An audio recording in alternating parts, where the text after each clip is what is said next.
இன்றைக்கி பட்டாணி பன்னீர் கிரேவி எப்படி வைக்கிறதுன்னு பார்ப்போம். சப்பாத்தி, ரொட்டி, நான்கு இது ப்ரெட்டு எல்லாத்துக்கும் ரொம்ப நல்லாயிருக்கும். இதுக்கு வந்து பன்னீர் 200 கிராம் எடுத்திருக்கேன். ஸ்லைஸ் கட் பண்ணி வச்சுருக்கேன். தக்காளி 2 தக்காளி, 3 பெரிய வெங்காயம், இஞ்சி, 2 வெள்ளைப்பூடு, பட்டாணி வந்து ஃப்ரெஷ் பட்டாணி எடுத்திருக்கேன். நீங்கள் காஞ்ச பட்டாணி எடுத்தீங்கன்னா 4 மணி நேரம் ஊற போடுங்க. ஊற போட்டு ப்ரெஷர் குக்கரில் 2 சவுண்டுக்கு வைங்க. 2 சவுண்டுக்கு வச்சுட்டு தண்ணியை இருத்துவிட்டு பட்டாணி எடுத்துக்கோங்க. 2 சவுண்டுக்கு இது வந்து சுண்டல் மாதிரி ரொம்ப நேரம் வேகாது. காஞ்ச பட்டாணி சீக்கிரம் வெந்துடும். அதனால் 2 சத்தத்துக்கு மேலே வைக்காதீங்க. சுண்டல் வந்து 4 சத்தம் வச்சா வேகும். பட்டாணிக்கு 2 சத்தம் போதும்.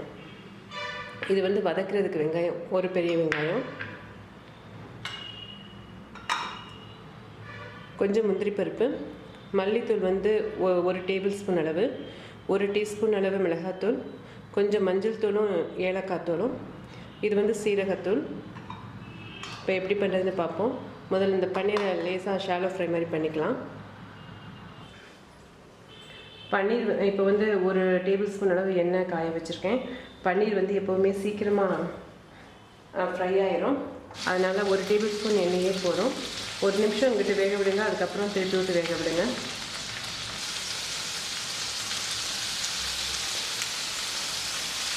இன்னும் கொஞ்சம் நேரம் வேகட்டும். 1 நிமிஷம் சொல்லியிருந்தேன், இப்போ 2 நிமிஷம் வைக்கலாம்.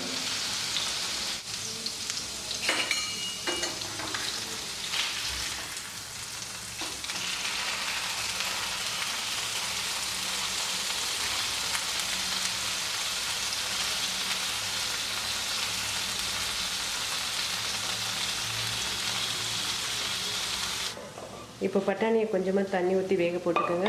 இது பச்சை பட்டாணியை கண்டு 1 சத்தத்துக்கு வெந்தால் போதும்.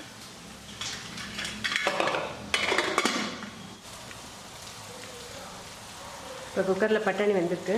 இந்த இதெல்லாம் நல்லா ஃப்ரை ஆகிடுச்சு. பண்ணிடலாம்.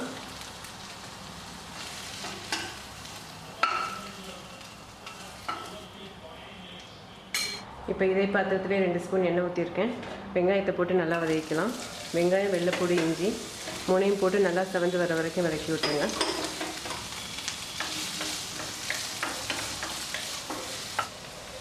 இப்போ முந்திரி பருப்பு போட்டுக்கிறேன்.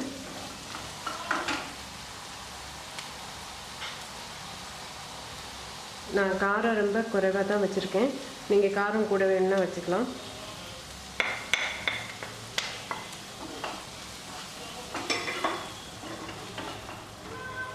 அதனால் 2 நிமிஷத்துக்கு நல்லா வறுத்துருங்க. அடுப்பு குறைச்சி வச்சே வறுத்துருங்க. இப்போ மசாலாவிலேருந்து நல்ல ஃப்ளேவர், வறுபட்ட ஃப்ளேவர் வந்துருச்சு. அது வரைக்கும் நல்லா வறுத்தா தான் நல்லா வாசமாக இருக்கும். இப்போ தக்காளி போட்டுக்குவோம். தக்காளி நல்லா மசிஞ்சு ஒன்று சேர்ற வரை வதக்கணும். ஒரு 3 நிமிஷம் வதக்க வேண்டி வரும்.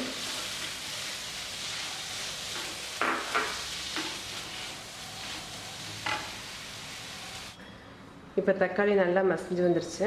இப்போ இதை ஆற வச்சு நல்லா நைஸாக பேஸ்ட் மாதிரி அரைச்சிருங்க. இதில் முந்திரி பருப்பு எதுக்கு சேர்த்துருக்கேன்னா கொஞ்சம் கிரேவி கெட்டியாக வரும். இதுக்காக நீங்கள் பாதாம் பருப்பு சேர்த்துக்கலாம். நான் 7 இல்லாட்டா 8 முந்திரி பருப்பு தான் சேர்த்துருக்கேன். நீங்கள் இல்லாட்டா பாதாம் பருப்பு சேர்த்துக்கலாம். இல்லாட்டி 1 டேபிள் ஸ்பூன் அளவு பொட்டுக்கடலை சேர்த்துக்கலாம். இல்லாட்டா 1 டேபிள் ஸ்பூன் அளவு நிலக்கடலை சேர்த்துக்கலாம். கிரேவி கெட்டியாக வர்றதுக்காக நான் சேர்த்துருக்கேன். இப்போ இதை ஆற வச்சு நல்லா நைஸாக அரைச்சிடலாம். இப்போ வேணுங்கிற தண்ணி ஊற்றி அரைச்சிருங்க. இப்போ 1/2 ஸ்பூன் நெய் ஊற்றி காய வச்சுக்கோங்க. இவ்வளவு போதும்.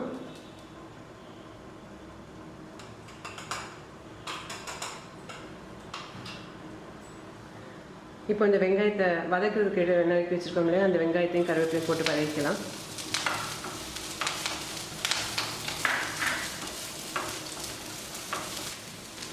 இப்போ வெங்காயம் நல்லா வதங்கிடுச்சு.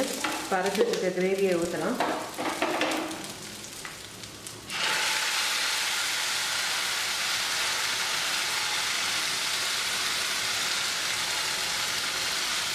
இந்த கிரேவி இந்த வெங்காயத்தோடய சேர்த்து 2 நிமிஷம் வதக்கி விடுங்க. கிரேவி வந்து கொஞ்சம் எண்ணெய் விட்டாப்பில் வரும். அப்போது பன்னீரையும் பட்டாணியும் போட்டுக்கலாம். இப்போ 1 நிமிஷமாக கிரேவி கொதிச்சிருச்சு. இப்போ தண்ணி வேணுங்கிற அளவு ஊற்றிக்கலாம்.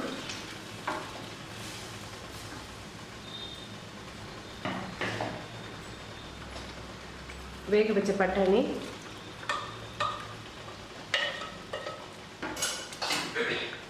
ஃப்ரை பண்ண பன்னீர்,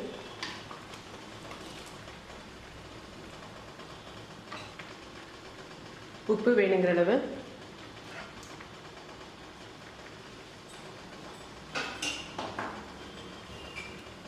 இப்போ இது ஒரு 3 நிமிஷம் கொதிக்கட்டும். நல்லா அடுப்பை கூட வச்சு கொதிக்க வச்சுருங்க.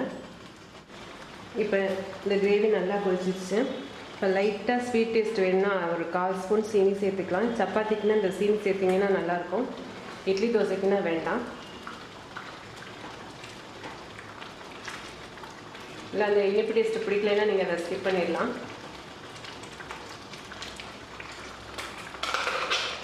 இப்போ இதில் மல்லி தூவி இறக்கிடலாம். இதை நான் அமர்த்த போகிறேன்.